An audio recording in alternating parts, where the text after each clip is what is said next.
नमस्कार सर्वांना, मी प्रांजली। मकर संक्रांती 2025 14 जानेवारीला आलेली आहे। 13 जानेवारीला भोगी आहे, 15 जानेवारीला किंक्रांत आहे, म्हणजेच संक्रांतीची कर। या व्हिडिओमध्ये आपण मकर संक्रांतीचे शुभ रंग, बांगड्यांचे नियम, या वर्षी 5 शुभ रंग आहेत, यापैकी कोणत्याही रंगाची साडी नेसली तर याचं शुभ फळ आपल्याला मिळणार आहे। या वर्षी कोणता रंग वर्ज्य आहे, संक्रांती देवीने कोणत्या रंगाचे वस्त्र परिधान केलेले आहे आणि अजून बरीचशी माहिती या व्हिडिओमध्ये आपण जाणून घेणार आहोत। नवीन वर्षातील इंग्रजी नवीन वर्षातील पहिला सण म्हणजे मकर संक्रांती। मकर संक्रांतीच्या दिवशी स्नान व दानाला खूप जास्त महत्त्व असतं। या दिवशी लोक तीर्थस्नानी, गंगा स्नानी आवर्जून कितीही दूर असेल ना तरी स्नानासाठी जातात। पण आपल्याला हे काही कारणाने शक्य नसेल तर आपण घरच्या घरी काय करायचं, आंघोळीच्या पाण्यामध्ये थोडेसे चिमूटभर पांढरे तीळ आणि गंगाजल टाकून स्नान करायचं आहे। तसं तर सूर्य प्रत्येक महिन्याला एका राशीमधून दुसऱ्या राशीमध्ये प्रवेश करतो, पण जेव्हा सूर्य धनु राशीतून मकर राशीत प्रवेश करतो तेव्हा आपण मकर संक्रांती हा जो सण आहे तो साजरा करतो। यंदा सूर्य मकर राशीमध्ये कोणत्या दिवशी प्रवेश करत आहे, संक्रांती देवीचे वाहन कोणते आहे, वस्त्र कोणते आहे, हातात कोणते शस्त्र आहे, पुण्यफळ, पुण्यकाल, शुभ अशुभ, संक्रांती देवी कशावर बसून आलेली आहे, कोणत्या दिशेला जात आहे, ही सर्व माहिती असणारा व्हिडिओ चॅनलवर अपलोड झालेला आहे। त्या व्हिडिओची लिंक खाली डिस्क्रिप्शन बॉक्समध्ये मी तुम्हाला देत आहे, नक्कीच तो व्हिडिओ तुम्ही बघू शकता। संक्रांती देवी बद्दलची संपूर्ण माहिती त्या व्हिडिओमध्ये तुम्हाला बघायला मिळेल। मकर संक्रांती पासूनच उत्तरायणाला सुद्धा सुरुवात होते, म्हणजेच काय, सूर्य थोडासा आपल्याला उत्तरेकडे झुकलेला दिसतो आणि या दिवसापासूनच तिळातिळाने दिवस मोठा होतो व रात्र लहान होऊ लागते। संक्रांती देवी ही आई जगदंबेचंच एक रूप आहे। या देवीने संक्रासूर नावाच्या राक्षसाचा वध केला होता, म्हणून या देवीला आपण संक्रांती देवी म्हणतो।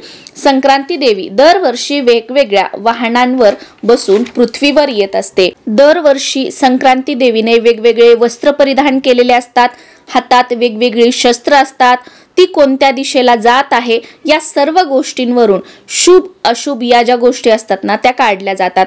यंदा संक्रांती देवीने पिवळ्या रंगाचे वस्त्र परिधान केलेले आहे। बऱ्याच ताईंचा प्रश्न असतो की संक्रांती देवीने ज्या रंगाचे वस्त्र परिधान केलेले आहे तो रंग आपण परिधान करावा का? तर बघा, मी माझ्या भागानुसार किंवा माझ्या घरानुसार सांगते। आमच्याकडे संक्रांती देवीने जो रंग परिधान केलेला असतो, ज्या रंगावर संक्रांती देवी आलेली असते ना तो रंग वर्ज्य मानला जातो आणि त्या रंगाची साडी किंवा त्या रंगाचा ड्रेस जो आहे संक्रांतीला आमच्याकडे परिधान केला जात नाही। पण आजकालच्या काळानुसार विचार केला तर याला अंधश्रद्धा म्हटलं जातं आणि एका अर्थाने ते खरं सुद्धा आहे। जसं की काळानुसार आपण आपलं राहणीमान बदललं, आपल्या सगळ्या गोष्टी बदलल्या, त्यानुसार आपले विचारही बदलले आणि आजकालच्या विचारानुसार हे चुकीचं आहे किंवा ही अंधश्रद्धा आहे। पण बघा, मी तुम्हाला सांगेल मी काय सांगते किंवा अजून तुम्ही कुठे काय ऐकता यापेक्षा तुमच्या कुळाचारानुसार तुमच्या घराण्यामध्ये पूर्वीपासून काय केलं जातं हे तुमच्या घराण्यातील मोठ्या मंडळींना तुम्ही विचारा आणि तुमच्याकडे हा रंग घातला जात असेल तर तुम्ही बिनधास्त घाला, त्याच्यामध्ये काहीही चुकीचं नाही। पण तुमच्या घरातील मोठी मंडळी जर म्हटली की पूर्वीपासून आपल्याकडे संक्रांती देवीने जो रंग घातला आहे तो रंग घातला जात नाही तर तुम्ही घालू नका, कारण आपल्या घराण्याच्या ज्या रूढी परंपरा असतात त्या जाणून घेणं, त्या पाळणं आणि त्या पुढे चालू ठेवणं हे आपलं प्रथम कर्तव्य असतं। मी स्वतः या गोष्टी करते, म्हणून तुम्हाला मी एक सल्ला दिला।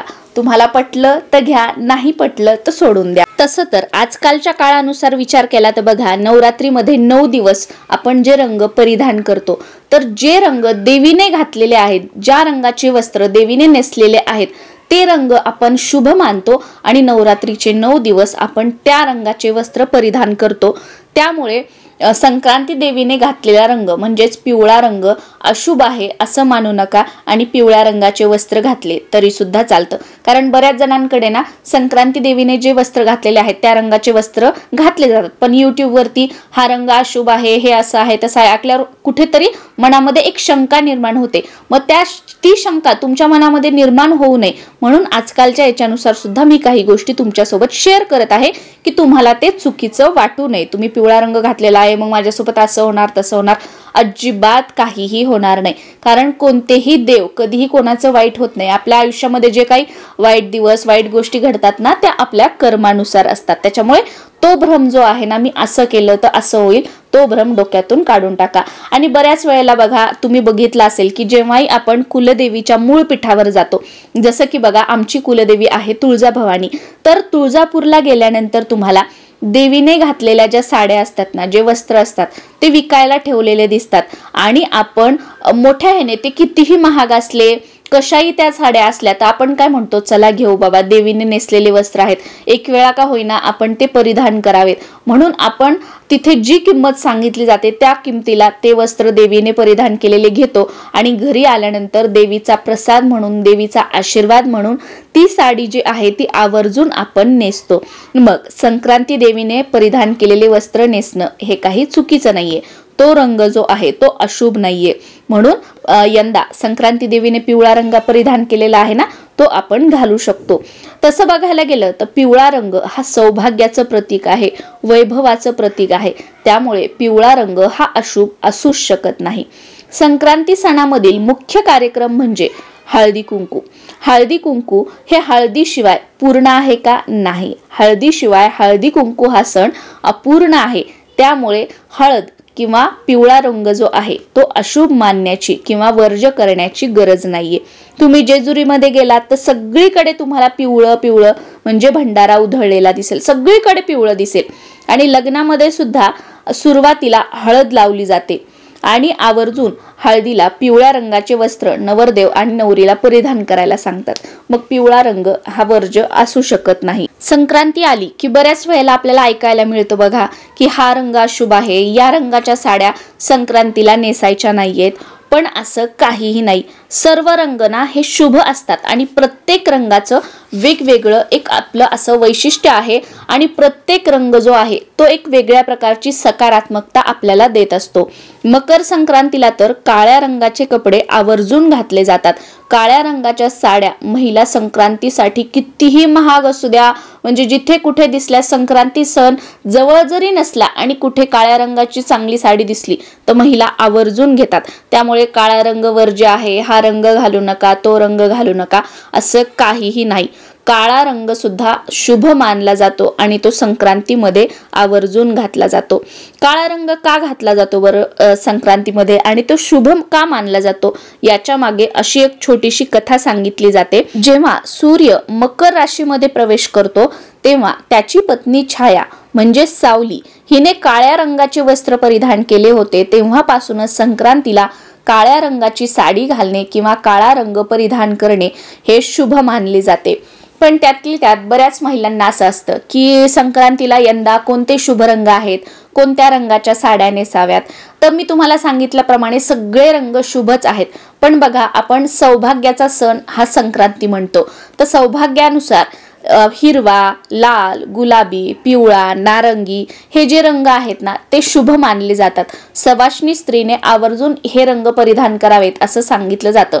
त्यामुळे यापैकी कोणत्या रंगाची साडी तुमच्याकडे असेल तर ती तुम्ही नक्कीच हळदी कुंकाला किंवा संक्रांतीला परिधान करू शकता. आणि संक्रांतीमध्ये आवर्जून बांगड्या भरल्या जातात. बांगड्या कोणत्या रंगाच्या भराव्यात हा सुद्धा प्रश्न बऱ्याच जणांना पडतो. तर संक्रांतीसाठी तुम्ही 2-2 का होईना, अर्धा डझन का होईना किंवा 1 डझन का असेना हिरव्या रंगाच्या बांगड्या घालण्याला प्रथम प्राधान्य द्या. पण हिरव्या रंगाच्या बांगड्या घालायच्या नसतील तर तुम्ही लाल रंगाच्या सुद्धा घालू शकता किंवा लाल आणि हिरव्या मिक्स करून सुद्धा तुम्ही बांगड्या घालू शकता. आणि संक्रांती सणाला आवर्जून ज्या कोणत्या तुम्ही रंगाच्या बांगड्या घालाल, तुम्ही कितीही बांगड्या घाला, पण लाखेची बांगडी घालण्याला खूप जास्त महत्त्व असतं. लाखेची बांगडी म्हणजे बघा, त्याला चटका देऊन पोळवून ती बांगडी चिकटवली जाते आणि ती खूप हलकी असते, लवकर तुटते. तर ती लाखेची बांगडी ना आवर्जून या संक्रांतीला घालण्याचा प्रयत्न करा. दोन्ही हातामध्ये घाला किंवा एका हातामध्ये जरी लाखेची बांगडी घातली मानासाठी तरी सुद्धा चालू शकतं. आणि बांगड्या घालण्याचा एक नियम म्हणजे जेव्हा तुम्ही कासाराकडे बांगड्या घालायला जाता तेव्हा कासार बघा तुम्हाला दोन्ही हातामध्ये एकसारख्या बांगड्या कधीच घालत नाही, एका हातामध्ये एक बांगडी जास्त घालतो. पण आजकाल आपण काय करतो की डायरेक्ट आपल्या मापाच्या ज्या बांगड्या आहेत त्या विकत आणतो आणि घरी घालतो आणि दोन्ही हातामध्ये सेम बांगड्या घालतो. पण असं करायचं नाही. एका हातामध्ये समजा तुम्ही 6 बांगड्या घातलेल्या आहेत तर दुसऱ्या हातामध्ये 7 बांगड्या घालायच्या असतात. एका हातामध्ये समजा तुम्ही 12 बांगड्या भरलेल्या आहेत तर दुसऱ्या हातामध्ये तुम्हाला 13 बांगड्या घालायच्या असतात. म्हणजे काय की दोन्हीपैकी एका हातामध्ये एक बांगडी जी असते ना ती जास्तीची घालायची असते. भले तुम्ही घरी आणून बांगड्या हातात घालताय किंवा तुम्ही कासाराकडे गेलात तर ते आपोआपच असं करतात. आता प्रश्न येतो की कोणत्या हातामध्ये जास्तीची बांगडी घालावी. तर हे बघा तुमच्या भागानुसार असतं किंवा तुम्ही कासाराकडे गेलात तर तुमच्या भागामध्ये जी प्रथा आहे डाव्या हातात घालण्याची किंवा उजव्या हातात घालण्याची तर त्यानुसार ते घालतात. पण जेव्हा तुम्ही बांगड्या आणून घरी घालताय तर सेम मी तुम्हाला सुरुवातीला सांगितल्याप्रमाणे तुमच्या कुळाचाराप्रमाणे तुमच्या भागात तुमच्या घरात कोणत्या हातामध्ये एक्स्ट्राची बांगडी घातली जाते डाव्या की उजव्या त्या हातामध्ये तुम्ही घालण्याचा प्रयत्न करा. आता संक्रांती जवळ आली की तुम्हाला बऱ्याच ठिकाणी बघा शुभ रंग अशुभ रंग शुभ रंग शुभ रंग ऐकायला मिळेल. तर शुभ रंग तुमच्यासाठी कोणता आहे तर जो रंग बघितल्यानंतर किंवा जो रंग परिधान केल्यानंतर तुम्हाला आतून सकारात्मकता वाटू लागते, तुमच्या चेहऱ्यावर एक स्मित हास्य येतं. म्हणजे एखाद्या रंगाची साडी बघितली की तुम्हाला काही नसताना चेहऱ्यावर एक हसू येतं आणि ती साडी लगेच तुम्ही हातात घेता आणि ती चांगली आहे किंवा कशी दिसेल हा विचार न करता तुम्हाला वाटतं की ही साडी मला घालायची आहे तर त्या रंगाची साडी तुम्ही घाला. तुम्हाला जो रंग सकारात्मकता देतो, तुमच्या चेहऱ्यावर हसू आणतो तो रंग तुमच्यासाठी शुभ आहे. त्याच्यामुळे कोणता रंग शुभ कोणता रंग अशुभ याकडे तुम्ही लक्ष देऊ नका. आणि आवर्जून बांगड्या जेव्हा आपण घालतोय ना तर त्या टिचलेल्या तर नाहीयेत ना याच्याकडे लक्ष द्या. टिचलेल्या बांगड्या म्हणजे बांगड्यांना थोडासा तडा गेलेला असतो तर त्या बांगड्या कधीही हातामध्ये घालू नयेत. त्याच्यामुळे ह्या गोष्टीकडे लक्ष द्या. आणि शुभ अशुभ या ज्या गोष्टी आहेत ना त्या डोक्यातून काढून टाका.